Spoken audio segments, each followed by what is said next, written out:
lot better. It's just Yeah. timing, coming from Australia, coming from summer into winter. And the reason you're switching is so that you can qualify for the World Indoor Championships? Yeah, I want to run the 3000 in You China. wasn't avoiding Georgia? No, I was super excited for this Millrose field. It is stacked in the Wanamaker Mile, and after running here last year against Ellie, I was really keen to come back, but I want to prioritise the 3000 for World Indoors, and I need to get that standard, so I'm going to try and do that on Saturday. Key workout that you can tell us that tells you where you're at?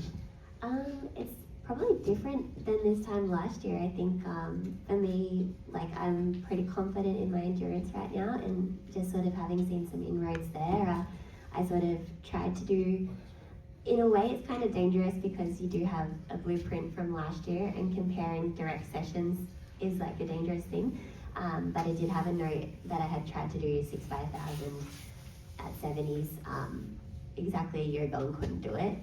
And I was able to do it in training before I came over about 3 weeks ago. So it's not super specific, but it's just something that like showed some growth in my aerobic capacity, and hopefully suggests that I'm even more ready for a 3K than I was last year when I came over. Well, it sounds exciting, doesn't it? Yeah. Looking ahead, and bearing in mind your Olympic medal in Australia, Olympic medals are a big deal in Australia. Yeah. Has it changed your lifestyle? It hasn't changed my lifestyle. Like, I think as an endurance athlete, in any sport, I assume, like, but definitely as a distance runner, like, you got to put in the work at training. Like, the training can't get done just because you have a medal. So I think it hasn't changed my day-to-day in terms of like how hard we work. It meant my fall was a lot busier. Like October, November was pretty busy when I first went back to Australia, which was pretty special because so many people wanted to celebrate it with me and hear about my experiences and things. But kind of come December when the mileage went up, I had to be like, no, I've got to be an athlete again and just get the work in. So I was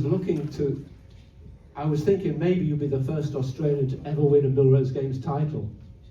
And I asked Walt Murphy, the historian, and Judy Amore in 1964 was an Olympic bronze medalist, and then she won the Millrose 440 yards, 1965. Isn't that amazing? Goodness. So I'm sorry, you won't be the first Australian if you win the 3,000. No, that was a good generation. That was kind of when our last Olympic medal in distance had been as well on the men's side. So yeah, they were strong back then in the 60s. So there we are, Georgia Bell, Jessica Hull,